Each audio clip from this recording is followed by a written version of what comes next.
వదిలించుకునేందుకు వినూత్న పద్ధతి, టెక్ కంపెనీల దుష్టబుద్ధి, ఆర్థిక కారణాలు లేక ఆర్టిఫిషియల్ ఇంటెలిజెన్స్ మహిమో ఏదేమైనా టెక్ కంపెనీలో ప్రతి 6 మాసాలకు ఉద్యోగాలను తగ్గిస్తూ వస్తున్న విషయం తెలిసిందే. సాఫ్ట్వేర్లో అయితే ఈ ప్రభావం మరింత ఎక్కువగా కనిపిస్తుంది. ఈ రోజు ఆఫీసులకు వెళ్ళి ఇంటికి తిరిగి వచ్చిన వారు తెల్లవారు ఆఫీసులకు వెళ్లే వరకు డౌటే. ఎప్పుడు ఏ క్షణంలో ఫోన్ వస్తుందో లేక మెసేజ్ వస్తుందో తెలియని తీవ్ర గందరగోళ పరిస్థితిలో ఉద్యోగాన్ని చేస్తున్నారు. ఇది ఇప్పటి వరకు కామన్గా ఉంది. ఇలా ఉద్యోగాన్ని తీసేస్తున్న కంపెనీలు 3 నెలలు వేతనాన్ని ఇవ్వడం, ఎన్నడూ లీవ్స్ ను ఎన్కాష్ చేయడం, పిఎఫ్ వంటి వాటిని సెటిల్ చేయడం, బోనస్ ఉంటే ఇచ్చేయడం వంటివి చేస్తున్నారు. దీంతో కనీసం ప్రస్తుతం చేస్తున్న ఉద్యోగం పోయి కొత్త ఉద్యోగం వెతుక్కునే వరకైనా వారు కొంత ఆర్థికంగా చేయి తిరిగే పరిస్థితిలో ఉంటున్నారు. ఉద్యోగం పోయిందనే ఆవేదన కామనే అయినా పూర్తిగా అయితే చేతిలో చిల్లి గవ్వలేకపోవడంతోనే ఉండే పరిస్థితి లేదు. కట్ చేస్తే ఇప్పుడు ఈ అవకాశం కూడా లేకుండా టెక్ కంపెనీలు దుష్టబుద్ధిని ప్రదర్శిస్తున్నాయి. అంటే ఉద్యోగులను తీసేయడం కామనే అయినా ఈ క్రమంలో కంపెనీలు వినూత్న పద్ధతిని అవలంబిస్తున్నాయి. ఈ విధానంలో ఉద్యోగులను నేరుగా పొమ్మని, నువ్వు రేపటి నుంచి రావాల్సిన అవసరం లేదని చెప్పారు. మరో రూపంలో వేధింపులకు గురి చేస్తారు. ఈ వేధింపులు కూడా అలా ఇలా ఉండవు.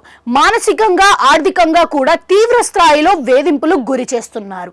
ఎలాగైనా వదిలించుకోవాలని భావించిన ఉద్యోగుల జాబితాను సంబంధించిన మేనేజర్లకు పంపిస్తున్నారు.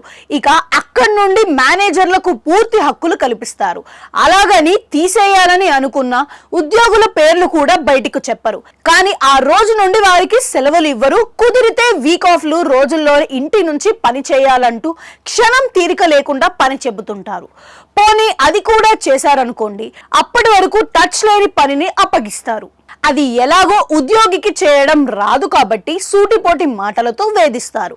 ఇతర ఉద్యోగులకు ఇచ్చినట్లుగా ఇంక్రిమెంట్లు ఇవ్వరు, బోనస్లు వేయరు, సమయానికి వేతనం కూడా ఇవ్వరు. పోనీ ప్రశ్నిద్దామంటే ఆ అవకాశం కూడా లేకుండా చేస్తారు. ఇక ఉద్యోగులకు ఇచ్చే టీ, కాఫీ వంటి వాటిని కూడా టార్గెటెడ్ ఉద్యోగులకు కట్ చేస్తారు. సమయపాలన నిబంధనను మరింత కఠినం చేస్తారు. ఒక్క నిమిషం లేట్ అయినా సరే పనిష్మెంట్ అంటారు. ఇలా మానసికంగా వేధింపులకు గురి చేసి ఉద్యోగి పూర్తిగా విసుగు, చిరాకు చెందేలా చేస్తారు. దీంతో ఇక నా వల్ల కాదంటూ సదరు ఉద్యోగి తనంతట తానే ఉద్యోగాన్ని వదిలేసేలా చేస్తారు. ఇది ప్రస్తుతం 2024లో టెక్ కంపెనీల అనుసరిస్తున్న విధానం. దీనివల్ల కంపెనీలకు లాభం ఏంటనే ప్రశ్న ఉంటుంది. ఇక్కడే ఉంది అసలు కిటుకు. తమంతట తాము ఉద్యోగం నుంచి తీసేస్తే పైన చెప్పుకున్న 3 నెలలు వేతనంతో పాటు ఇతర బెనిఫిట్లు ఇవ్వాలి. అలా కాకుండా ఉద్యోగే తనంతట తాను మానేస్తే ఇవన్నీ కంపెనీకి మిగిలిపోతాయి. అందుకే ఈ విధానం ఎంచుకుంటున్నారని మార్కెట్ వర్గాలు చెబుతున్నాయి. దీనినే క్వైట్ ఫైర్ అని పిలుస్తున్నారు.